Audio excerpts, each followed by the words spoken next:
Of course, we will talk about the NATO summit that started in Washington shortly, but we are most interested in the trilateral meeting between Secretary Blinken and the Azerbaijani and Armenian foreign ministers. What can you tell us about it? How did it go? We started by discussing the importance of the historic NATO summit taking place in Washington. Imagine how challenging it is to bring the matter of Azerbaijan and Armenia to the spotlight among the 32 participating countries. Drawing the attention of 32 states and approximately 50 foreign ministers in Washington is a significant task.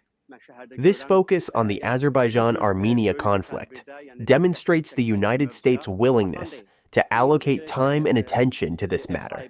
Given the presence of so many high-level delegations and the ongoing Russia-Ukraine war, which takes most of the attention, Secretary Blinken mentioned a couple of weeks ago that the United States has made a diplomatic investment in this issue, and we see this coming to fruition now. In the midst of hosting numerous high-level delegations, Secretary Blinken found time to host a meeting between the Azerbaijani and Armenian foreign ministers. Both ministers attended this trilateral talk, showing their willingness to continue discussions from where they left off at the previous meeting a year ago. At the start of the meeting, Secretary Blinken mentioned that he believes the sides are close to reaching a historic agreement and finding the political will to achieve peace. So far, we only have Secretary Blinken's remarks to base our analysis on, as neither side has spoken to us yet. A photo was taken, and the dialogue lasted approximately an hour. After the talks, the Azerbaijani and Armenian delegations joined the NATO meeting at this venue. This does not mean the talks have ended. The next steps will be decided based on today's discussions.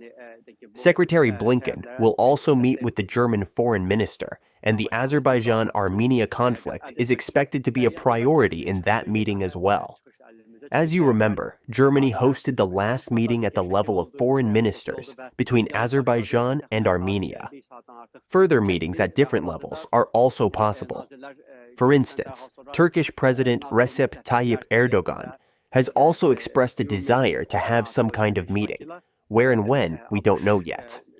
The NATO summit itself is an agenda for the United States, but the U.S. is also conducting its own meetings, including the trilateral meeting with Azerbaijan and Armenia.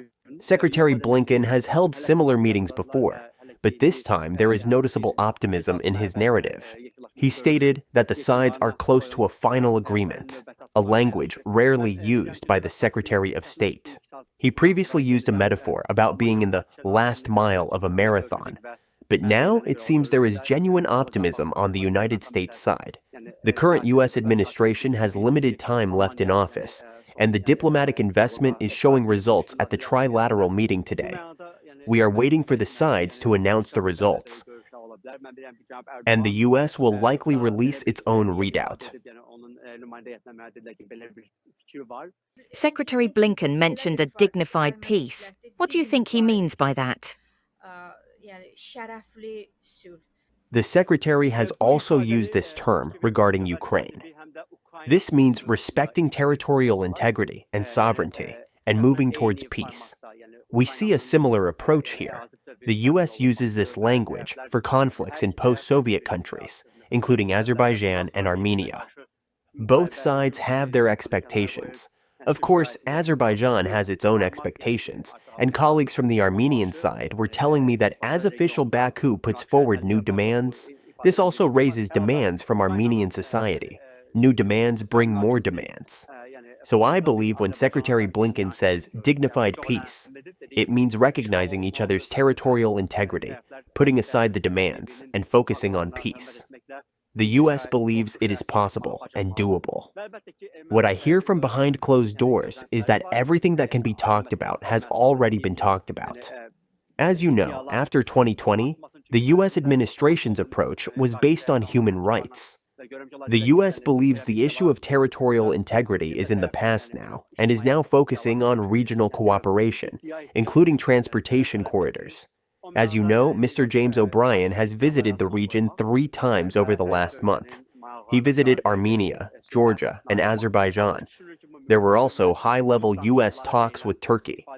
Ambassador Mike Carpenter, special assistant to the U.S. President, had talks in Ankara earlier this month. The U.S. aims to involve Turkey in these regional projects for peace, with the concept of a dignified peace reflecting these goals.